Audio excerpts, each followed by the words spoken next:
Heavenly King, comforter, the Spirit of truth, who are present everywhere and fills all things, treasure of blessings and giver of life, come and dwell in us, cleanse us from every stain, save our souls, guide and bless your servant Vasilios today as he offers his presentations. Open our hearts that we may be aflame with the light of true Christian stewardship, and that we may go forth from here and truly unlock our parish's potential. For you are holy, now and ever into the ages of ages. Amen. Good morning, welcome. What a joy to have you all here.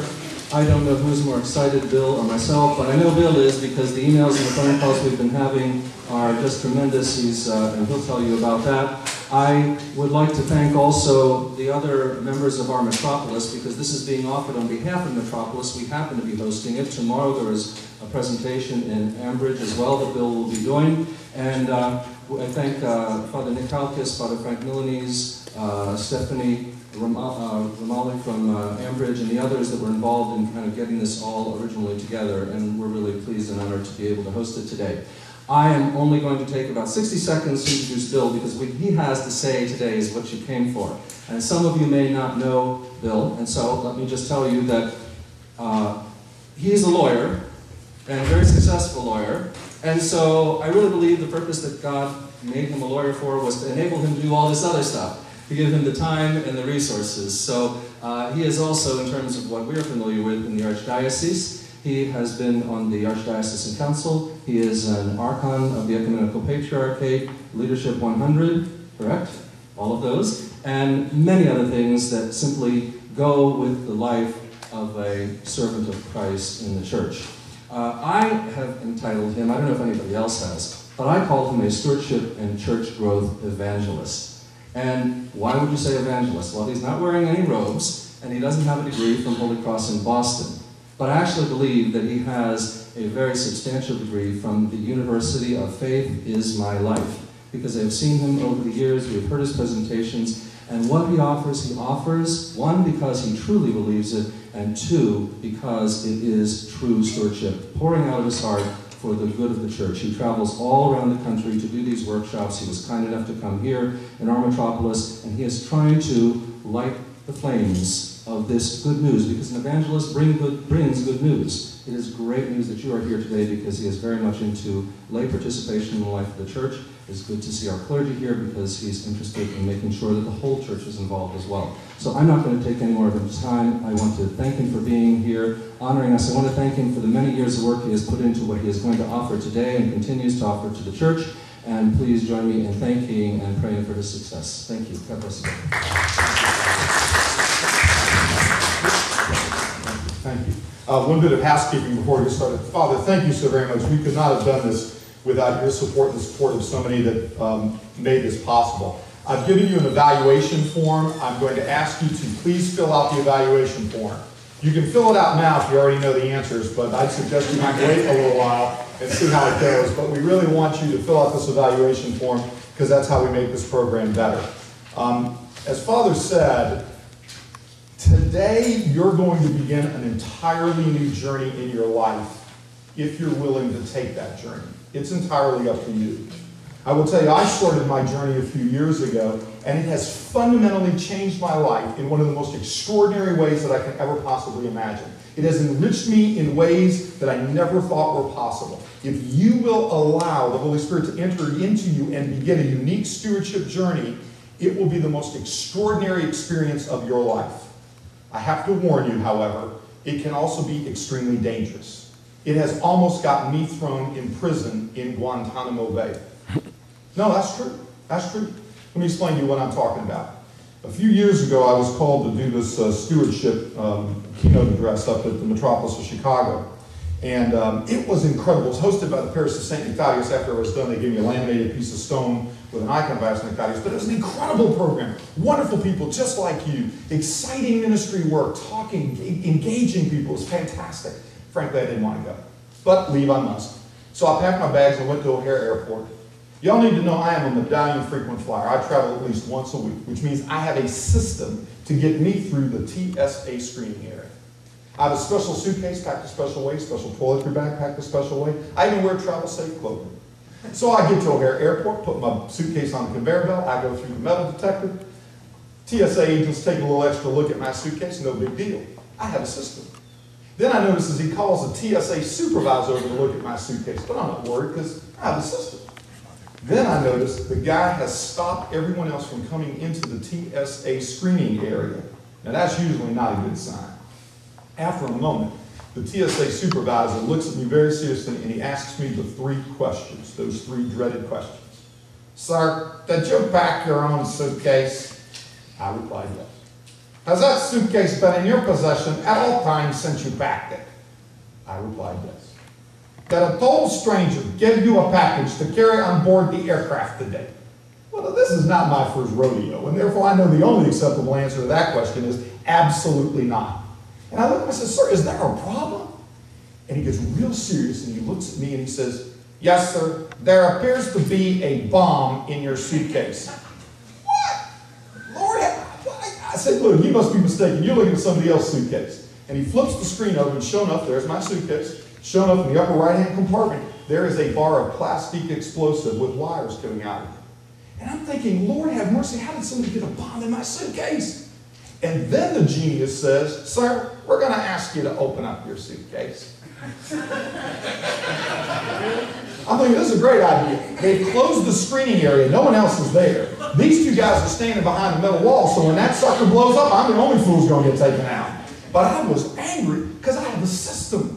So I grab my suitcase and I'm unzipping it. See, in my system, in the upper right-hand compartment, that's where I take my charging cables for my computer, my iPad, my iPhone, etc.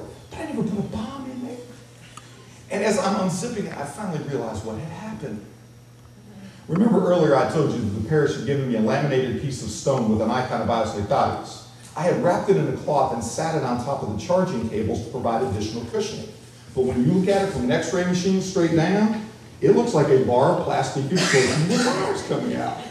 So I unwrap the icon and I put it on a conveyor belt. After a couple moments, the TSA guys come out, they look at that, and the guy looks at me and he says, what's that?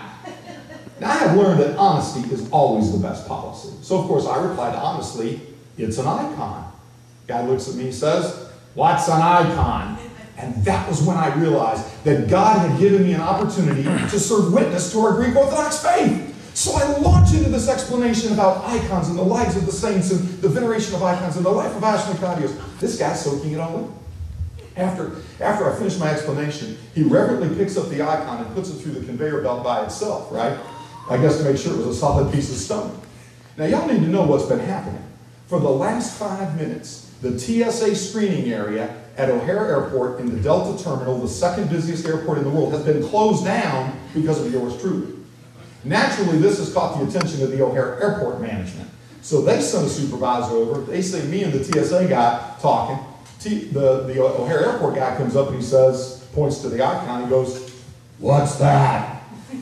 At which point, the TSA supervisor, who until 5 minutes earlier had never heard the words Greek Orthodox, icon, and saint used in the same sentence, looks over to the O'Hare Airport guy and with a tone of righteous indignation says, it's an icon! Like, you moron, haven't you ever seen an icon before? What do you think the O'Hare Airport guy says?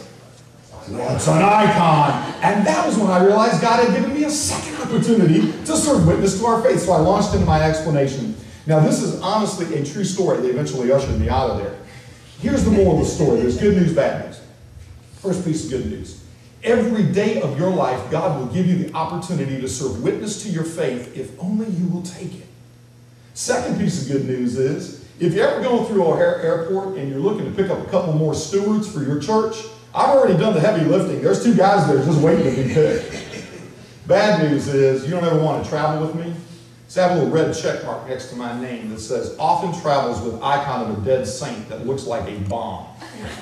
Stewardship ministry can be very dangerous. Please be careful.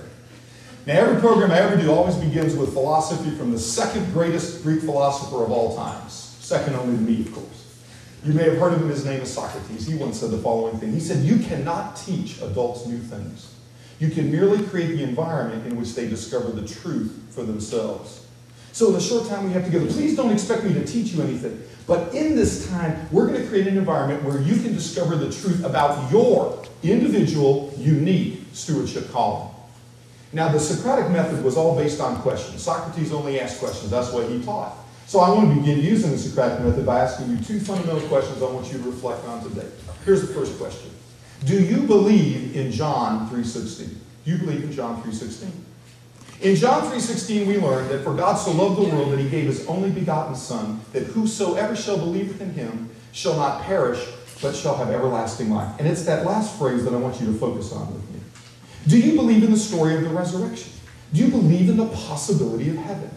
Now that's actually a fair question, because in his book, American Grace, Robert Putnam conducted a national survey of Christians. Here's what he found.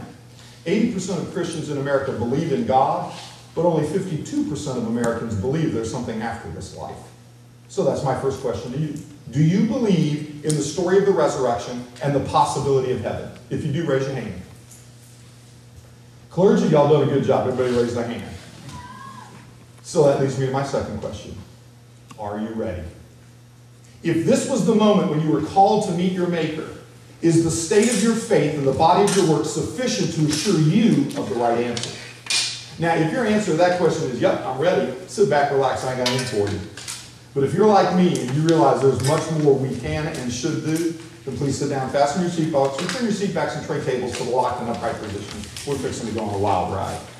Now, Stephen Covey in the book, The 7 Habits of Highly Effective People, tells you, begin with the end in mind. Tell people what you're going to teach them at the beginning. So we're going to cover 3 stewardship principles today. The first is W squared.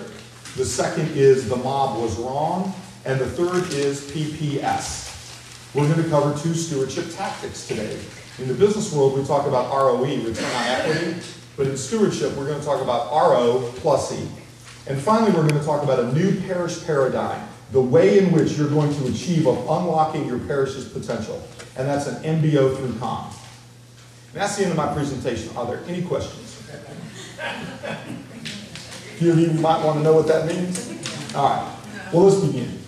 So we start talking about paradigms because paradigms are general patterns that we use to live our life by. We screen data with paradigms. We oftentimes distort data that's inconsistent with what we believe, right?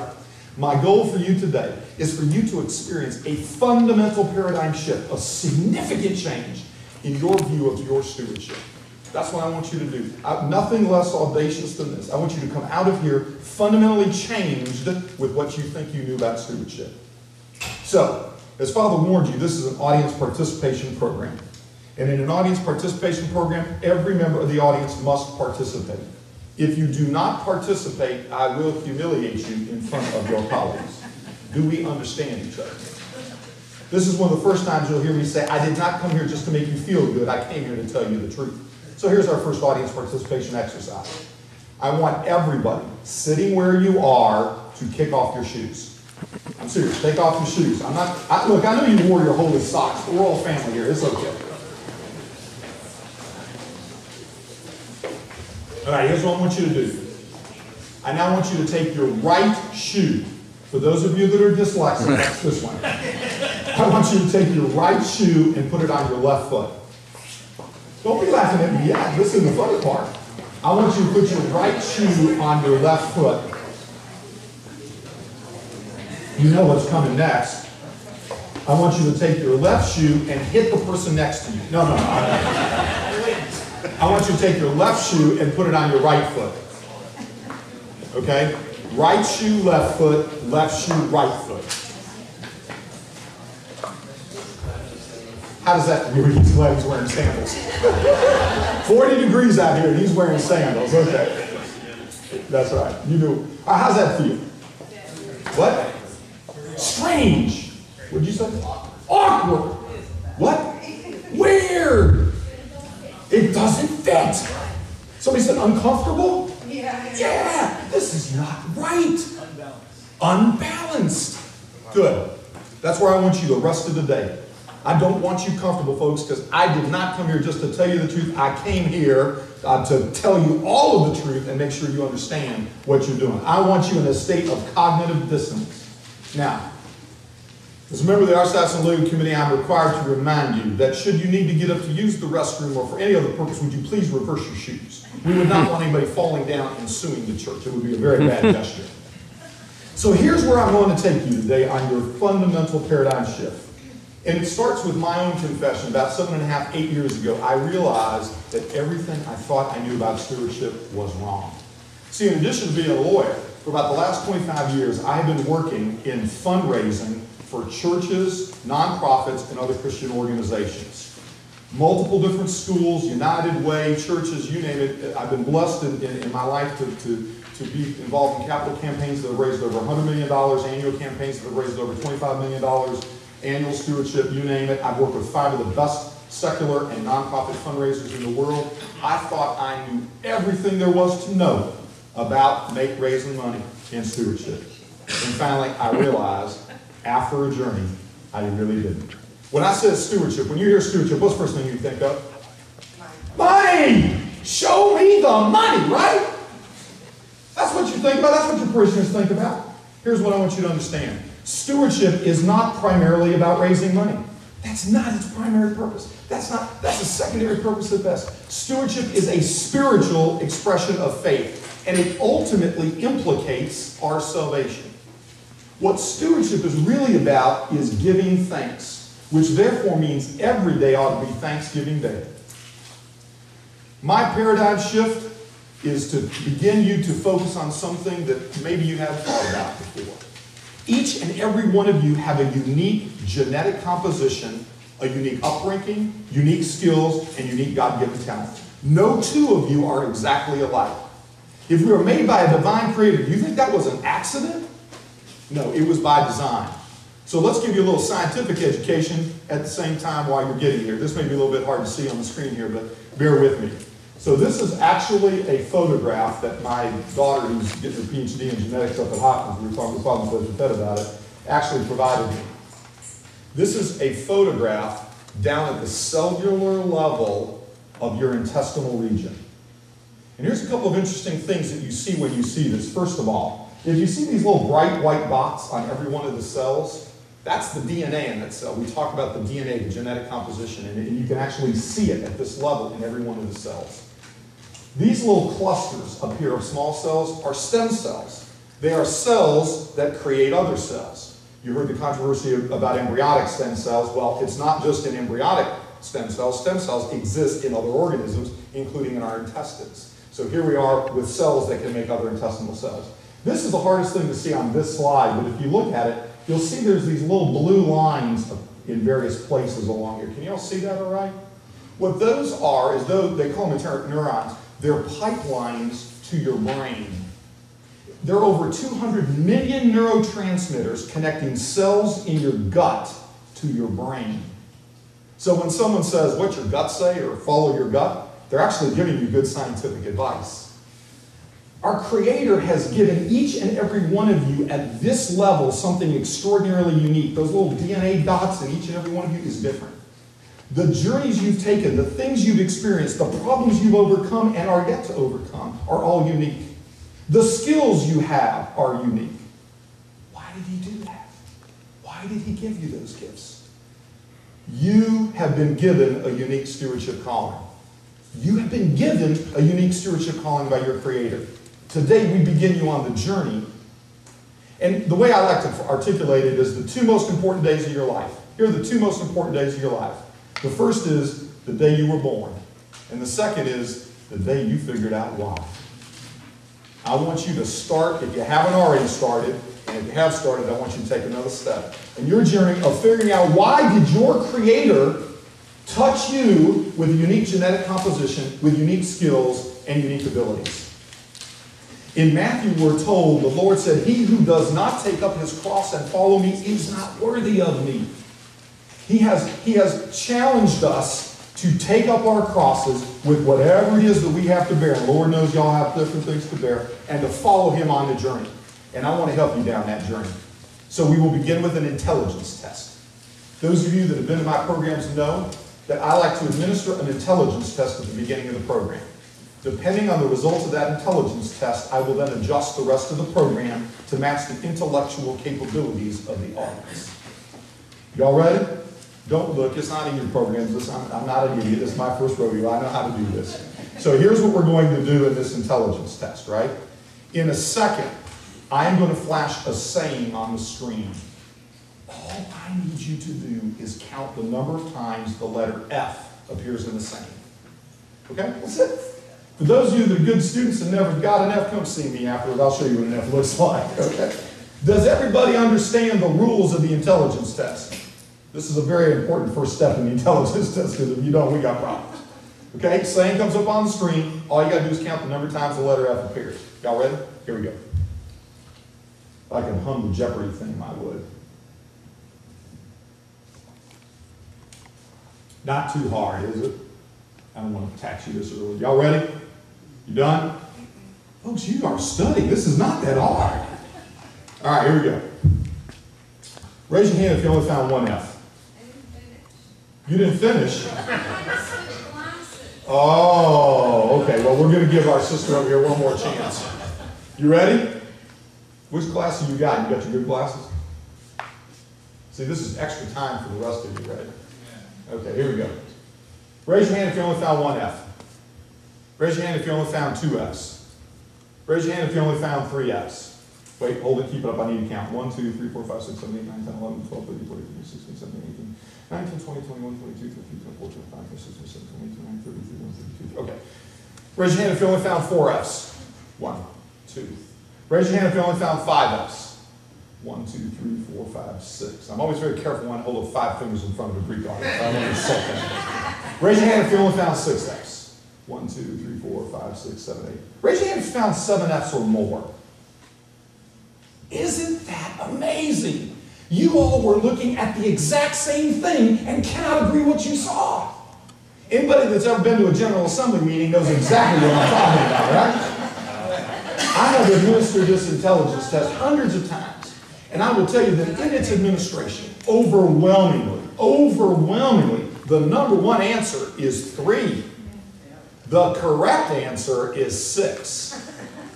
And the reason why the number one answer is 6 is because the word of appears 3 times. Are there any school teachers here today? Raise your hand if you're a school teacher.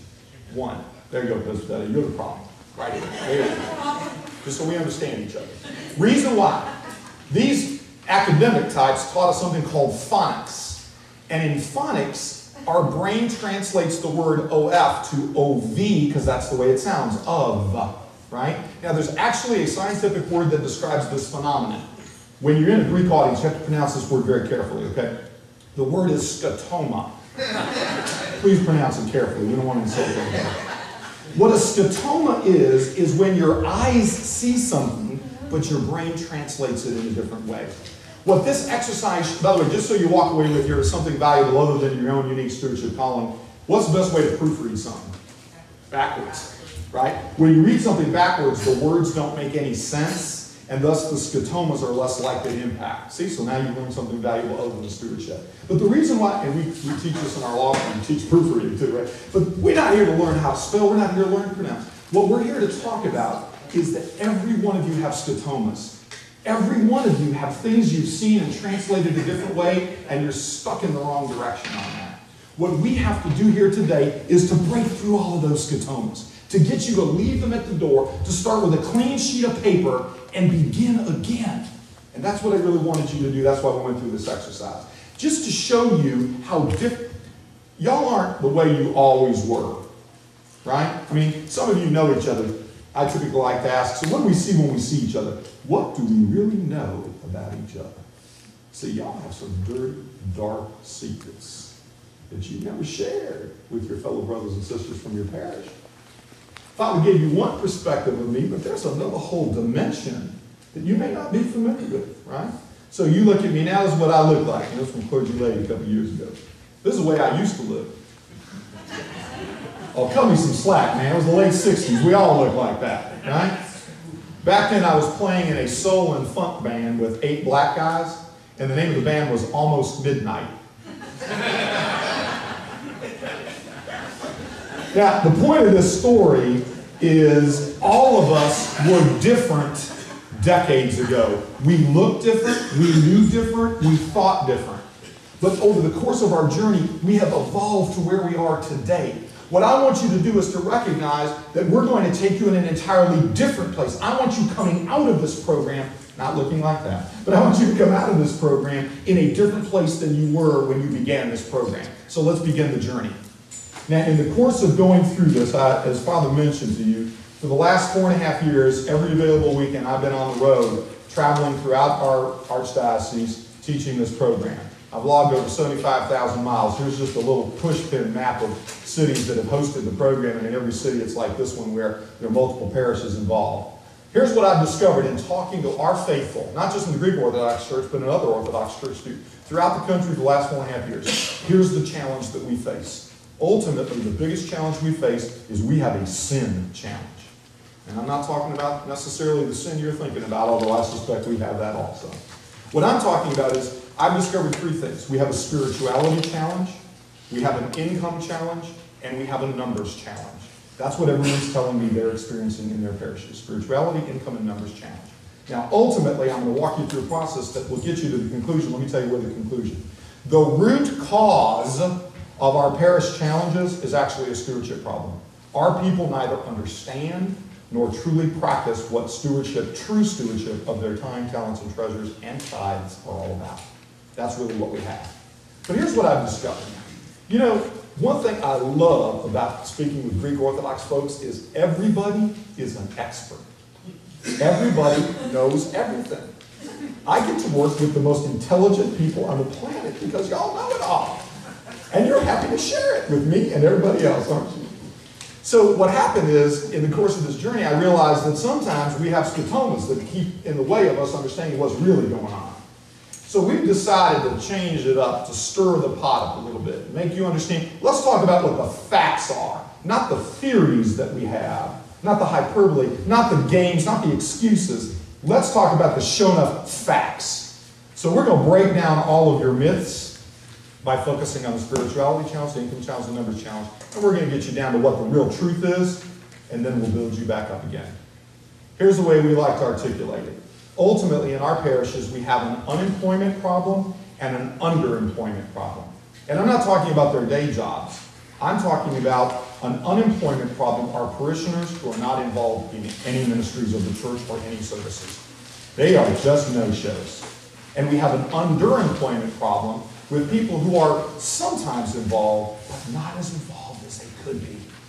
And what we have to be about is we have to provide jobs for everybody to do for the benefit of God's church and their own salvation. That's what we have to be about. We have to solve the unemployment and the underemployment problem. Did you know that The Wizard of Oz is the greatest stewardship story ever told? Did y'all know that? If you stay to the end of the program, I will explain to you how, why, and where it is. But let's begin by telling you the facts of our spirituality, our income, and our numbers challenge. Now, you notice a big old footnote over here. Because the most important thing, as I said before, about our stewardship is to understand that it's a spiritual journey, but we're going to take a small digression from our spiritual journey to clear the scotomas and get the facts in front of us. So let's talk about selected spirituality challenges that we've discovered. Here's a thought-provoking question. Now, you know in business we say you get what you measure, right? So whatever measurement you have on your employees, that's the behavior you're going to get.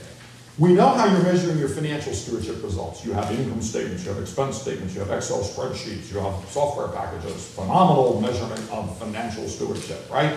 So let me ask you this question. How are you measuring if you are improving the spirituality engagement of your parishioners?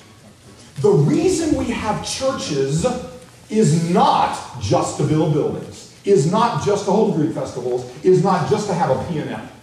The reason we have churches in part is because that's where Christ taught us, that's where the sacraments are delivered, but that's where our spiritual growth takes place. So my question to you is, if that's the reason we have it, if that's the most important thing, what are we doing to measure spirituality growth in our parishes? Anybody got an answer to that question? See, there's the fundamental problem. We are not measuring spiritual growth. We're not. And we wonder why we're not getting it. So let's take a sample of what kinds of ideas would you come up with if we were trying to create a gauge, a metric to measure spiritual growth in our communities. What would we measure? What would we look for? Say it loudly. Count the number of confessions a priest does a week. How many? In fact, confession. Have y'all ever heard of that? I ask it in all sincerity because in a lot of churches, it's kind of like, I don't really know anything about that, right?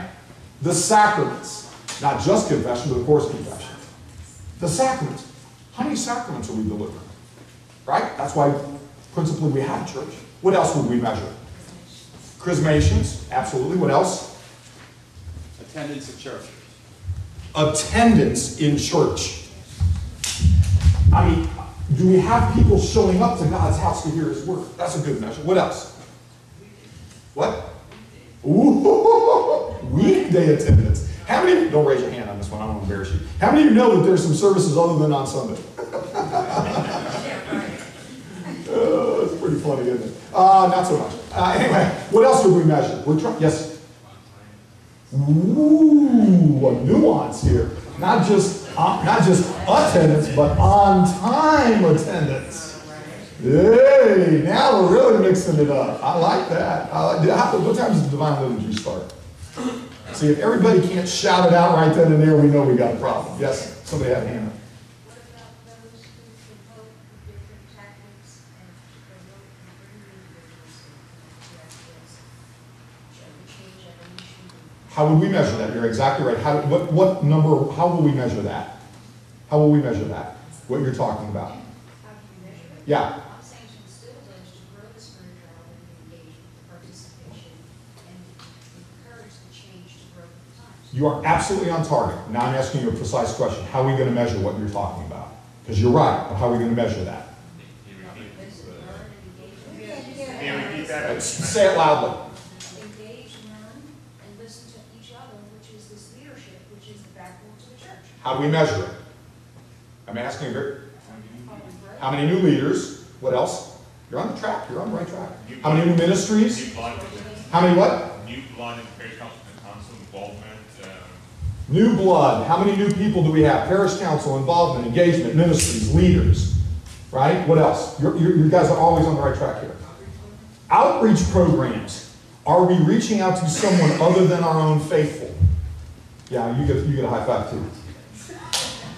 So, look, we're not going to finish this exercise now, but what I want to challenge you to think about is, as leaders of your parishes, if you are not developing a matrix to determine, first, what's your baseline on spirituality? How are we improving it? You're not doing your jobs. There's a bunch of folks that are providing thought leadership on measuring spirituality. I'm not saying any one of them have the perfect answer, but I'm going to present some of them to you to challenge you to think about, to give you some of the tools you could use at. One of the groups that's doing it is the Barna Research Group. Here's a conclusion they reached as a result of a nationwide survey. They said, despite having more born-again Christians today than 10 years ago, America is spiritually stagnant. America. Folks, what you're going to hear me say over and over again today is that Christianity in America is a house on fire, and not in the good way. You are the firemen and firewomen. We are on fire, and we got to fix this. Here's an interesting result that's done from, again, Barna's research, and I'm going to give you a couple of them. Barna, Gallup, Pew, people that really provide a lot of effort behind this. Here's the conclusions that they reached to show us that the house is on fire. One of the measures they did was regular Bible reading. That's a measure of spirituality. In the surveys that they conducted, regular Bible reading in the last decade declined from 45% of Christians in America down to 37%. Volunteering at church, another measure that they used to look at it, declined from 27% to 20% over the same decade. Church attendance, y'all talked about that, slipped from 49% to 42%. 40%, now remember, we're just asking Christians, so we're not trying to get to the Muslims and the unchurched yet. We're just talking about our Christians who are steadily declining in the practice and understanding of their faith. 40% of the Christians do not attend church or read the Bible in a typical week. Notice it's an or. They neither attend church nor read the Bible in a typical week. 70% of Christians are not involved in any small group that meets for spiritual purposes. They're underemployed or they're unemployed. They ain't in the game. And their final conclusion, there were 10 million Christians, people self-designating as Christians who are unchurched, have no relationship with any church. In a second, when we look at the numbers, we'll see what the order of magnitude of that is. For those of you in the cheap seats, I'll translate the cartoons.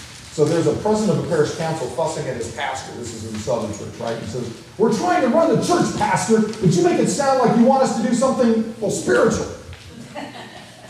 How many clergymen have heard something like that, right? Man, we got a roof to fix, Father. We ain't got time to worry about souls. I'm honored in my other pro bono life to be the legal advisor for the metropolis of Atlanta, and I get to serve my incredible Metropolitan Alexius. And he has a saying periodically that he says, and now we put parentheses, which is to say he's going to go down a rabbit hole, right? So I'm going to take you a couple of parentheses down the line here. But I really want you to focus on the fact of how are we measuring spirituality. Now, Gallup is another organization that has undertaken an exercise to try and measure spirituality. First of all, this is their version of the red state, blue state map. It's all in green. They measure the spirituality by state as a result of nationwide surveys. The darker the green, the more religious the people are in the state. The lighter, the less religious. That's very dark green. That's where I'm from. We're very religious down there. As you move further up, it gets a little bit, it's cold, yeah, it's the weather, right? Yeah, as you move a little further west, it gets a little bit lighter, right? Except for that stuff. What the heck's going on over there? What's going on in Utah, man? You know, and the good news is, look at where y'all are. You're kind of a lighter green, you know. Now, you can choose to look at this as a challenge, right? Say, we don't live in the most spiritually engaged environment. I actually look at it as one of the greatest opportunities you've been given. Because all around you are people who are available for you to reach out, to touch, and to engage in Christ's church. It's like those that complain about all the interfaith marriages. I'm thinking, what, are you kidding me? We got a whole bunch of new people coming at us. This is a great opportunity. This isn't a challenge. Here's another interesting test that Gallup did. They've been measuring this since the early 50s, interestingly enough. And in the nationwide surveys, so the top line are those that say, religion is very important in my life. Look at what's happened. In the early 50s, 75% of Americans said religion was important in their life, dropping down to 55% today. The converse line is actually growing. Here are the people that said religion is not very important in their lives. Only 5% in the 1950s, more than quadrupled to almost 20%. Look at what's happening around us. The Christian church in America, the house is on fire. And you all need to realize you are the firemen and women that help with this. Now, a great book came out. This is looking at the Protestant church, but there's lessons we can learn from this. Here are the conclusions that came about as a result of their study of the Protestant church decline. Listen to this quote, because we're going to talk about this a lot. Any church that places few demands on its congregants and does not pay attention to the ultimate question of faith will find itself on the sidelines. If you are not demanding the engagement of your parishioners and focusing on their spiritual growth and their faith, forget it. You will become irrelevant as a church. The other factor that they looked at in the decline was the lack of emphasis on evangelism or invitation among mainline churches in contrast to evangelical churches. We're not reaching out. We're not engaging. We're going to talk a lot about that. The leader of the Gallup Global Faith Practice Group came up with the following conclusions. He said the level of engagement among congregations is of key importance. It's solving that unemployment and underemployment problem that makes all the difference in the world in a thriving Christian church. Now, here's what was very challenging and very controversial, but true. The role of engagement within congregations has very little to do with theology or doctrine, but a great deal to do with the interactive engagement level of members. Think about what he's saying. What he's saying is, you don't have to have the right product, but if you engage people, you'll have a vibrant and growing church. And in a second, we'll see the statistics that prove he's right. There are churches, quotes, that are growing massively with the wrong product, but they have the right delivery system. We, on the other hand, have the right product. Christ has given us the right product. It's our delivery system that maybe we need to look at again. And that's what we're going to talk about today. And that's why we talk about unlocking your parish's potential. Here's another quote. From all the data that they've accumulated, if you want your denomination to grow and experience growth and depth and breadth of the followers, here are the criteria that they saw that made the difference. Number one, focus on the ultimate question of faith. Now, notice the converse here, right? They said, look, you don't have to have a focus on faith, but if you engage people, you're going to be vibrant. But the best churches, the most dynamic churches, the churches that are fundamentally growing and keeping their members, as opposed to turning them in one door and out the other door, are those that ultimately focus on faith. It gets back to why we have to be talking about our spiritual growth, not just our numerical growth, although we're going to talk about both. Secondly, parishes that place demands on their congregants and engage them are the ones that grow and expand. Making demands on your parishioners. Oh, that's something we had talked about before, isn't it? Third, building youth programs. In a recent study that was completed in 2010 of the churches in America that are the most rapidly growing churches, there were 2 ministries that they found 100% prevalent in all those rapidly growing parishes. One is extensive youth ministries. Second is extensive ministries for married couples. Think about that in the context of your own parishes. Fourth, stressing a program of evangelism and invitation.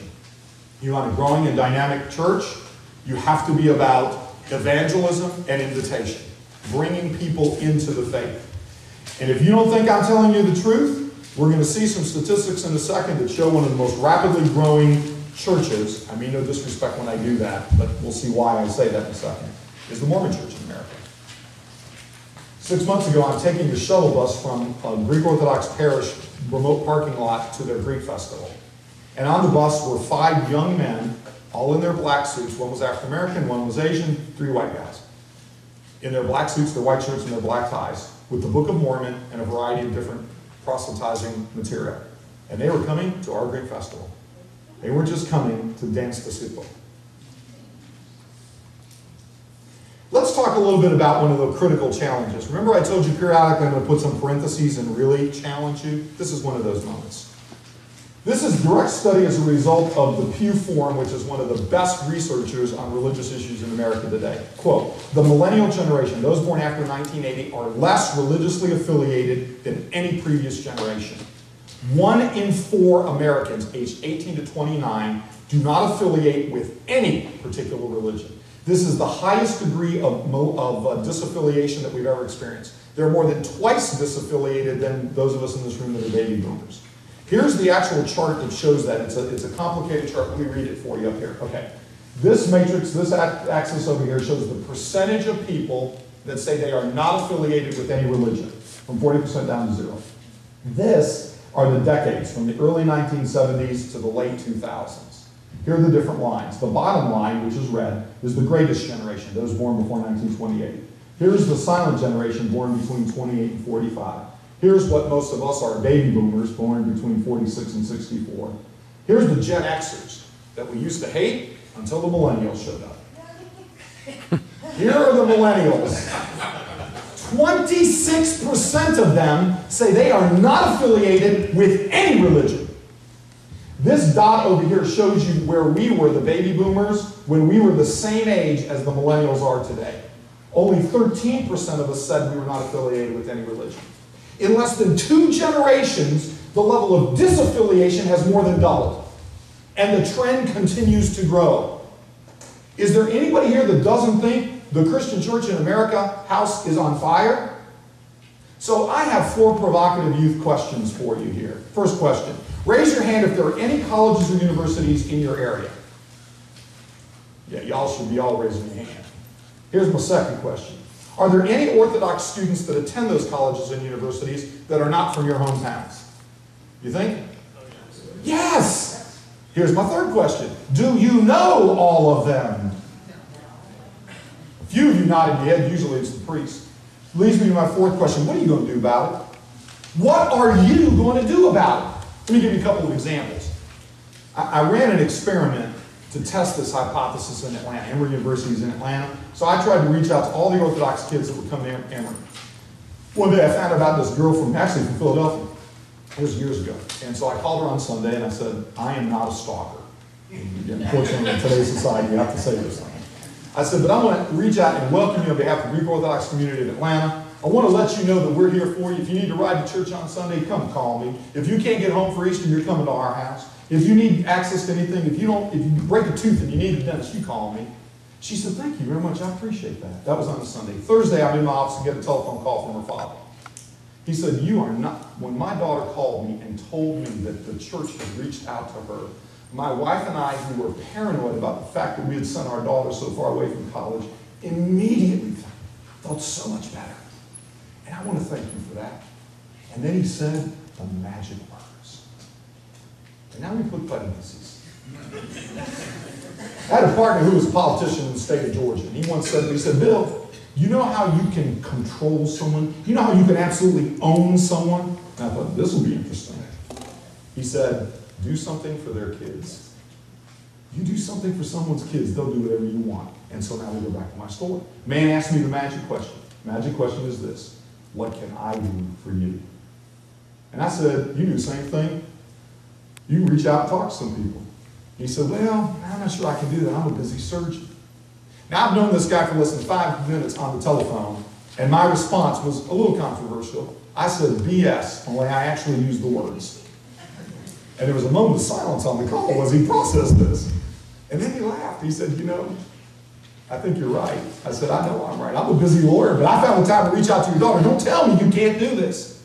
And I'm challenging you the same way. Perfect story. We were talking with Father Presbyterian, their daughter's up at Hopkins. My eldest, the one that gave me that genetics photograph, up there getting her PhD, right? She's on her own. She's paying her own way. She's up there for less than a month. She calls me at the office. Dad, do we still have AAA?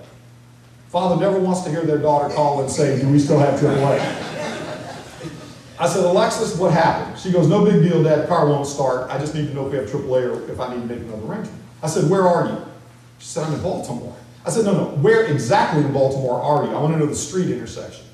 She said, Dad, you're in Atlanta. What difference does it make? I said, Alexis, just tell me the answer to the question. She said, I'm at the intersection of X and Y. I said, sit there.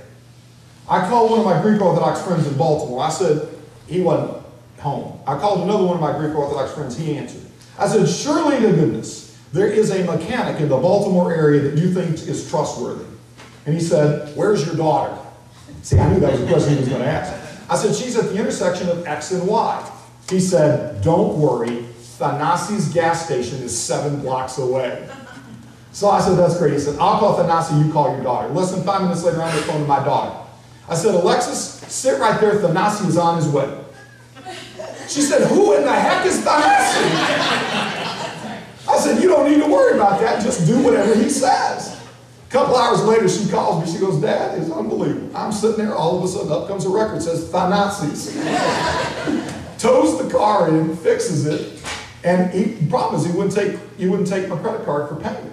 I said, no problem. But I want you to understand that as a Greek Orthodox Christian, you are connected with everybody everywhere in the world. You are one telephone call away from family, my friend. So I called Thanasi. I said, Thanasi, this is Bill Marianes. I want to thank you for what you did to my daughter. She said you would take the credit card. Let me give you my credit card. His response was very interesting. He said, don't insult me. Don't insult me. That was a little simple thing I can do for your daughter over there. He said, just do the same thing for someone else. It's about paying it forward, folks. So I really want to challenge you to think about this. If you, all of you, in each of your parishes, do not begin a ministry starting on, tomorrow will be fine, but I'll give you till Monday to get it started, where you find and reach out to all the Orthodox kids that are coming to the churches and the schools and colleges, universities in your area, you are part of the reason why we're seeing a continued increase in erosion and disaffiliation in the church. That's something you can do, and you can do it starting tomorrow. Now, some of you say it's the priest's responsibility to do all of this. Why are you talking to us? It's the priest's job, right? Well, we've heard that from a lot of people, so we actually studied it. There's actually some phenomenal studies of the clergy out there. Here's the first one. By the way, the source for all of my data is always down there, so I'm not giving you conjectural stuff. I'm actually giving you the source data.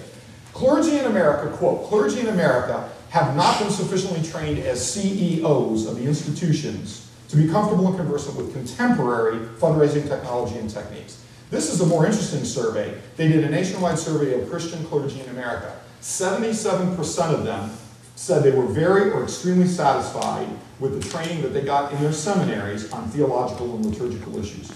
but only 7% of them said they were extremely well satisfied with the training they got in financial duties. In case you hadn't figured it out, our seminaries, all of them, are not training our clergy on financial responsibilities, financial operations, operational duties. So if you put it all on their shoulders, no offense, you are now taking the least trained person and putting them in charge of the responsibility, unless they have a secular life. I mean, no disrespect, that's not their job. Now, in a second, we'll see where they do have a job in this process. But it is not the responsibility of the clergy to do all of this stuff. That's where you all come in. Finally, in this other survey, 85% of the clergy were not trained, acknowledged they were not trained in stewardship and had no books on Christian stewardship in their library. We will not have a show of hands here today.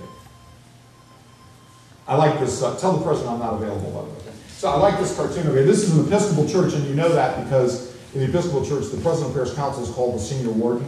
So here's the senior warden talking to the priest. As senior warden, let me commend you on your forthright approach to stewardship. But I'm afraid, show me the money is not one of the approved offertory sentences. Okay. So we talked briefly about the spirituality challenge. I can give you more, but I'm going to move on. Let's talk about the income financial stewardship challenge that I hear everywhere I go. Let's talk about what's going on in America. Nationwide survey, Christian churches in America. Individually, okay, in the United States, in the year 2000 and in the year ending 2011, charitable giving rose 4%. Recession, no question about it, charitable giving went up 4%. In the same year, individual donations to churches and religious bodies dropped 1.7%. This, for their study, was the second year in a row at that same level, but in the second year, see, it's been a decade-long decline, not always at the same level. In the work that's done by Giving USA, and they do phenomenal work on the financial side of stewardship, they said the proportion of charitable donations going to religious bodies has fallen steadily over the last decade. Here are the reasons for the decline. First of all, increased competition from a proliferating number of non-religious organizations. I'm going to talk about that in a second. Number two, decrease in church attendance. Number three, general lack of sophistication with regard to religious institutions with regard to fundraising. Those are the three things that they looked at when we're looking at just the financial side. The least important part of stewardship, but it's a part of it. Here's the details behind that. Folks, pay attention to this. This blew me away when I realized this. People are giving a lower percentage of their income to churches in the 2000s than they did during the Great Depression of the 1920s. The most economically challenged times in our life in this country, those faithful were giving a higher percentage of income to the church than we are today. Man, that doesn't make me feel good. I do believe the house is on fire, and you all are the firemen and women. This is the statistic I was quoting before.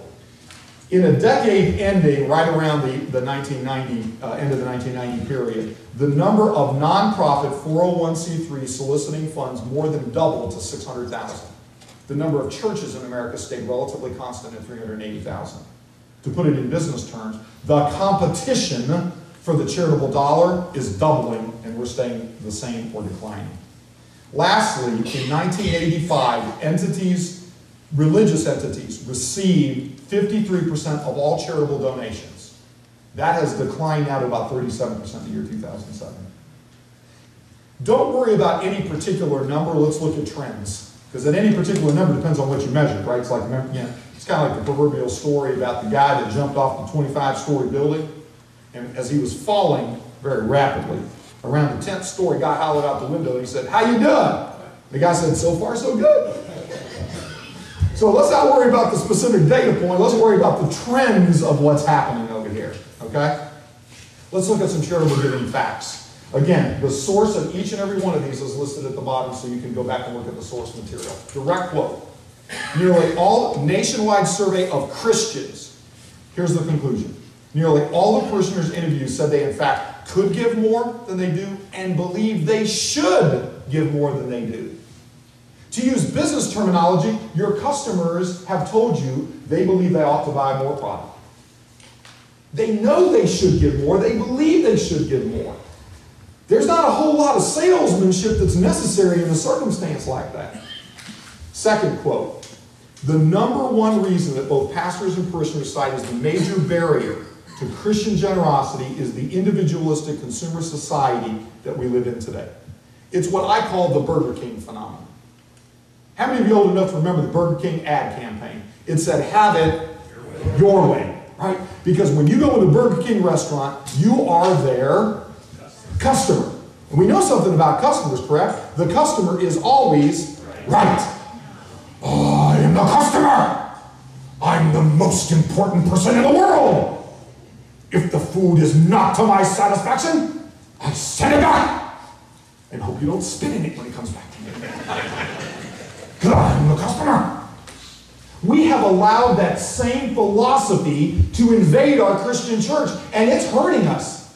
You know what I'm talking about. I did not like Father's sermon today. Presbytero wore something that I find unacceptable. The president of the parish council did something that angered me. I will show them. I will withhold my money. I'm going to hold back my money. Really? You think you're showing me a lesson? Man, you ain't doing nothing for me, but I wouldn't want to be you on Judgment Day. Hey, think about it for a second. Don't raise your hand. Anybody here do anything boneheaded this year? I mean, something really stupid. Don't raise your hand. People just want to testify. I'm just telling you right now, people just want to testify. I mean, don't raise your hand. David commit a sin? Don't raise your hand. Please don't raise your hand. I know the answer to that question. You know the answer to that question. So let me ask you this. Did God say, you really ticked me off, I'm taking your lawn? No. God continues to bless you every day of your life. He continues to give you His grace. He continues to give you His gifts. And here we are negotiating with Him. How many of you woke up this morning and thanked God for the oxygen that He gave you to breathe? And the lungs He gave you to process them. So we've forgotten to say thanks for all the blessings. We think we're entitled to them, so we're going to withhold it. Folks, it's this Burger King mentality. We got to extricate from our churches if we're going to put this fire out. Here's the other statistic. We're going to talk a little bit about more of this in the context of spiritual growth, but the annual value of charitable gifts from those who attend church weekly is $2,210 versus only $642 for those who only attend church a few times per year, have no religion at all. Engagement in church for reasons that have nothing to do with asking for money lead to more money. So if you just came here to learn fundraising techniques, I hope you didn't. I'm sorry if you did. That's not what we're going to spend most of the time talking about, but I want to satisfy those of you that did. Here's one of the clues that's going to give you the path to how we're going to fix this problem. Those of you that say we're in a recession, historically recessions have little impact on charitable giving, particularly religious giving. They've studied the last 12 recessions. They haven't finished studying this one yet. We're still kind of in it, right? So in 8 of, I'm not making a political statement. I wore a red and blue tie just to cover my bets here, okay? So I got a yeah. We're going to do a red and blue over the green and white, right? But they studied the last 12 recessions. In 8 of the last 12 recessions, charitable giving actually went up. In only 4 did it go down. Why would charitable giving go up in a recession? Just like we saw in 2011. Why would it go up? People are more faithful. They're more asking. The order quantity to God goes up, if you want to be very crass about it, right? But why do people give more? There's more need. Say it. More need. There's more need. People see the need. People feel the need. People say, I can do something about the need. It brings out the best in us, right? I like this one. You got to think about this for a second. Their conclusion was congregations with fewer committees are more likely to struggle finding people to serve regardless of the size of the community. Doesn't matter how big or small the community is. The fewer the committees, the harder it is to find volunteers. Why is that? Why would that make sense? Yes? A committee is an opportunity for somebody to get involved. Right. A committee. I love the way you said that. That's a great phrase. Do you do this for a living? The community is an opportunity for people to get involved. The fewer opportunities you have for people to get involved, the fewer people you're going to have involved. And we're going to talk a lot about that as we talk about the new parish paradigm to unlock your parish's potential. Dense chart, big parentheses, let me explain it to you. Follow along here. Up here you'll see the index for the chart. Darkest blue this is U.S. citizens whose annual income is over $100,000. Okay? Next one are the next lighter color blue are people whose annual income is $75,000 to $150,000 to $75,000. The lighter the blue, the less annual income they make in the United States. Okay?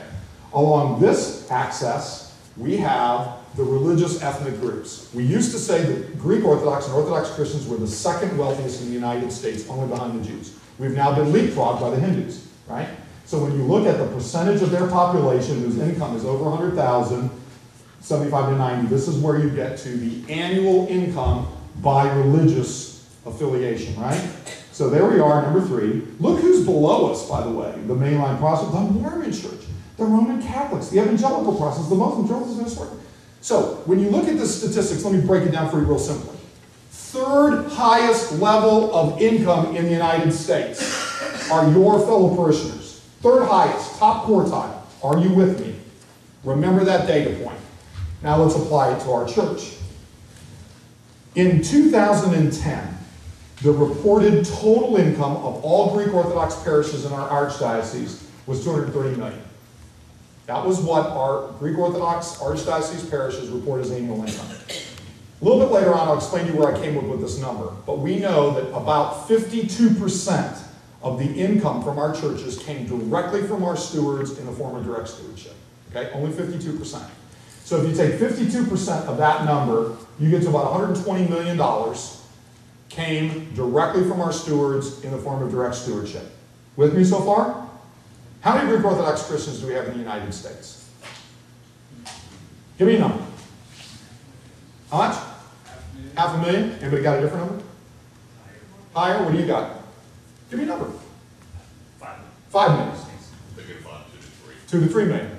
I got 500,000, 2 to 3 million, got 5 million, give me 6, I get 6, how many, 7, get 7. All right, so you'd think that this is an easy question to ask, and you're right for not knowing the answer, because we really don't report our membership as kind of an institutional organization.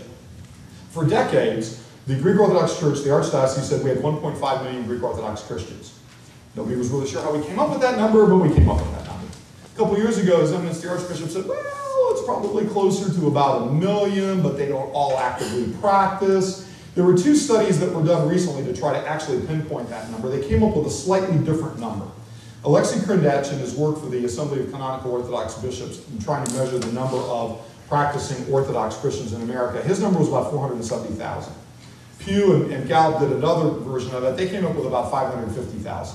What I'm going to use these numbers to do is to find out how much do we give per person per year. Not per family, not average, those are irrelevant numbers, I'll explain to you why. I want to find out how much do we give per person per year, right? So let me do the math for you. And only in this chart can we feel better by having fewer members, because we're dividing by a smaller number, right? So if we have 1.5 million Greek Orthodox Christians, we're giving $80 per person per year. If we're looking at really what is the more realistic number, we're giving $218 per person per year. That's the facts, folks. That's not conjecture. So let's put it in perspective. That's us. The U.S. Christian average is $880 per person per year. And the Evangelical Protestant average is $1,165 per person per year, over 534% higher. Third highest level of income, top quartile, bottom quartile of giving. Zero less. If you do not believe the financial house is on fire, you're not looking at the right data. Those are facts. Here's a little fun cartoon. Again, I'll read it from the cheat sheets, right? Stewardship Committee's latest idea for helping to raise the annual church budget. Deposit 75 cents to enter the management. Yeah, most of the churches, you can do something like that, right? Or I like this one, right? Offerings at the first church have really increased since the pastor required everyone to be baptized holding their wallets. This is one of my favorite segments. This is the That Was Then, This Is Now segment. This is where we're going to talk about the immigrants and what they did and what we've done. Now, my father was a Greek immigrant, but for some of you, it was your guy in Papua. So I'm going to keep talking about guy in Papua, right? Let's look at the progress we have made as a people, right? Let's talk about education. Yai Papua had very limited and informal education at best. We have, by academic degrees, the second highest level of educational attainment in the United States. Thumbs up. Income. They were immigrants. They were working hard. They did everything they possibly could. Not very good income. We have now risen to the third highest level of income in the United States. Good. Average tray contribution. In Yaya and Papu's day, it was $1. Today, it's $1. Let me put it in perspective for you. By the way, I have the numbers down there. If we look at the founding of the Archdiocese, that was 1922, just inflation alone would make that $13.70. And in 1960, I'll tell you where I came with that number, it's $7.52. Let me tell you where I came up with how I picked 1960. From the time I was 5 years old, I went to church with my Yaya Bessie. And my favorite time of the church service was when it was over. I mean, let's face it, if you're an ADD kid like me, it's a long service, right? But it wasn't just because it was over, it was because that was when the magic gold bowl appeared. The parish council would come out with the magic gold bowl, and people would put in huge sums of money. I get it from my 5-year-old perspective, 25 cents, 50 cents, dollar bills. And as the tray would come around, my Yaya Bessie would grab her purse. It always smelled like mothballs. And she'd open it up, she'd reach in and she'd grab a crinkle old dollar bill. It smelled like mothballs too. And she'd hand it to me, and I get to put it in the tray. And in so doing, my Yaya Bessie was teaching me what we learned for 1 Corinthians that we're going to study in a second. That every week we are to bring our first fruits to Christ in His church, right? And so I want to do the same thing when my kids roll around. So the tray would come around, I'd give each my dollars $1, they'd put it in the tray. I mean, sometimes Alexis would fold it up into a paper airplane, but it always got in there. And I thought I was doing a great thing until I looked at the numbers. And what I realized is that every time I put $1 in the tray, I am cheating God and His holy church to the tune of $6.52 a pop. And what was worse is I was teaching my children to cheat God and His church to the tune of $6.52 a pop. Now, y'all got to do what y'all got to do. But I want you to think about it the next time the tray comes around, because I have never since that point ever thought that $1 cuts it. But you all got to figure out for yourself. I like this cartoon, by the way. This is a $1 bill talking to a $100 bill. So the $100 bill says, I had a good life, nice house, fast cars, great vacations, expensive restaurants. Dollar bill says, all I ever did was go to church, go to church, go to church. $100 bill responds, what's a church? Members of Parish Council, you ever see a C note in your tray? Usually when somebody's asking for change back, it's about the only time you see that, right? Or I like this one too. It says, great stewardship sermon, Pastor. I'm going to increase my giving by 100% from $1 to $2.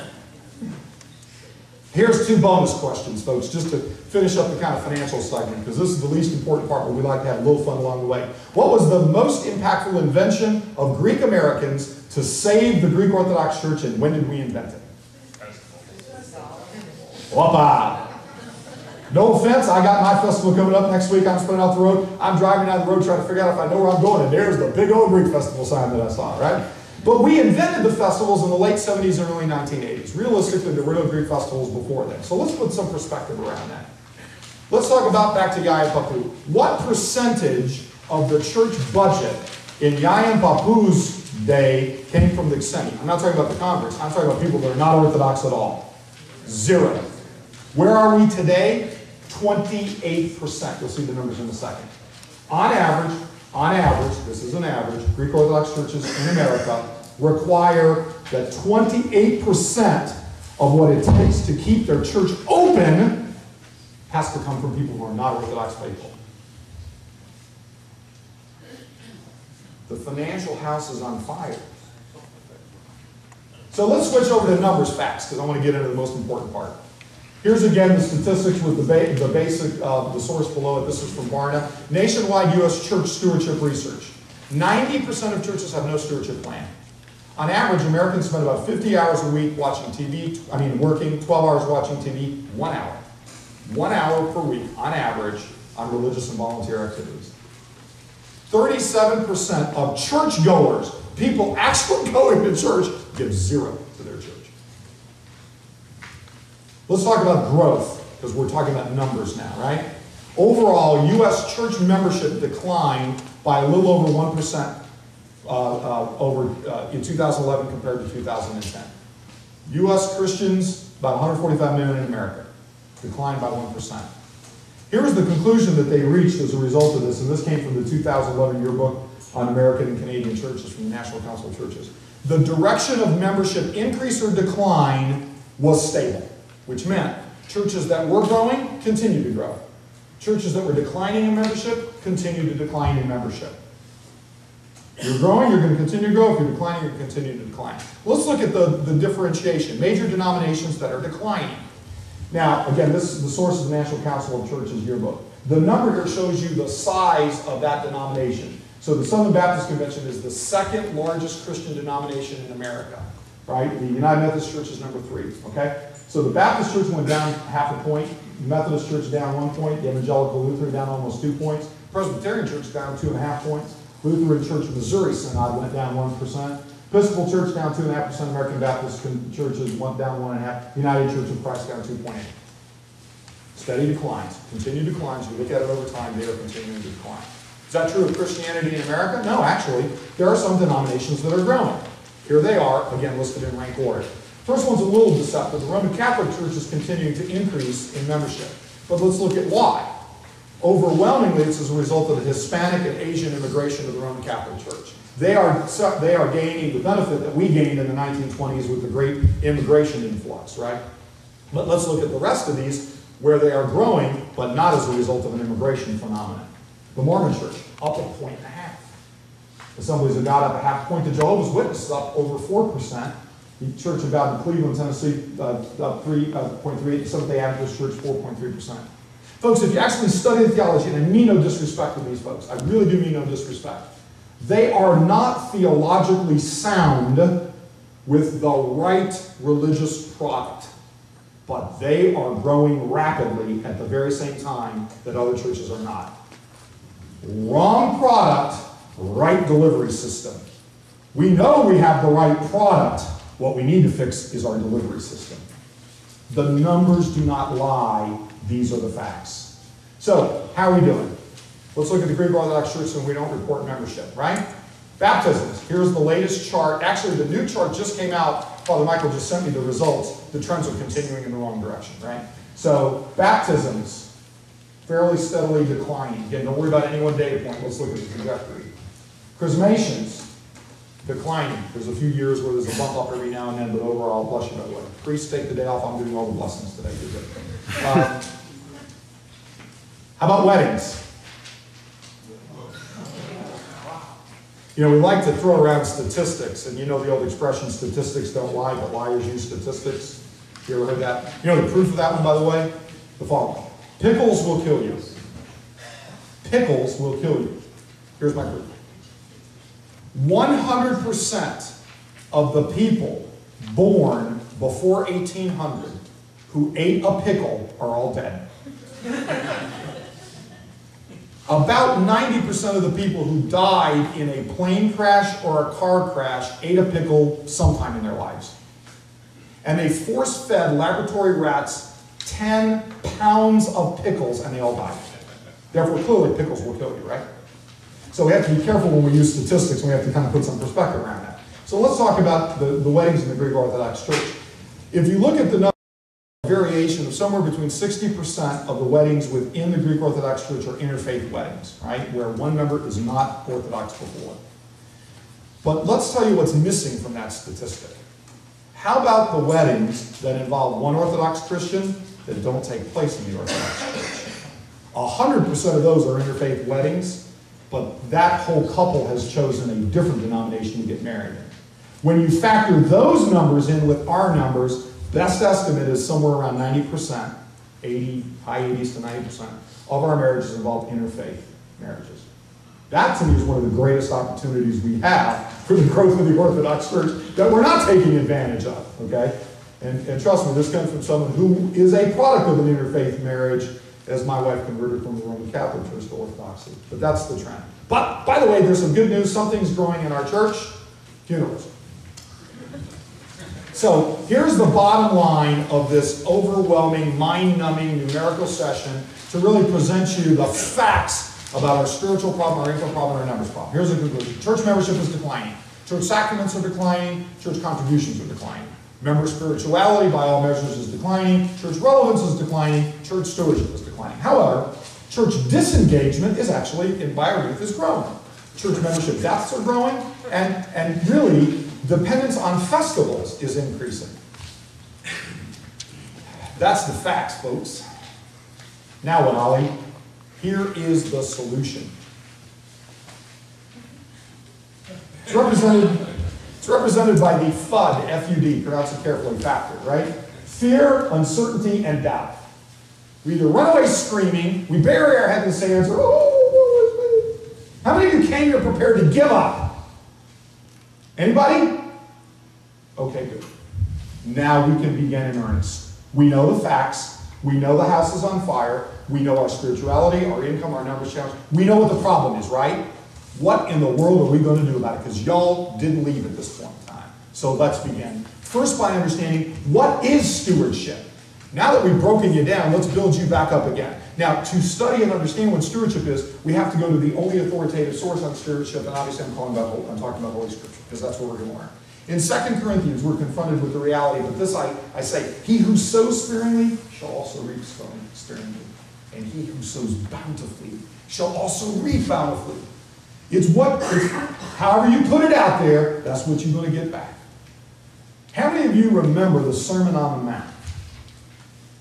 2 people raised their hand. Y'all really need to go to church. Well, okay, now the priests are raising their hand. Phenomenal guidance in the Sermon on the Mount. Here's just the quick scripture passage, right?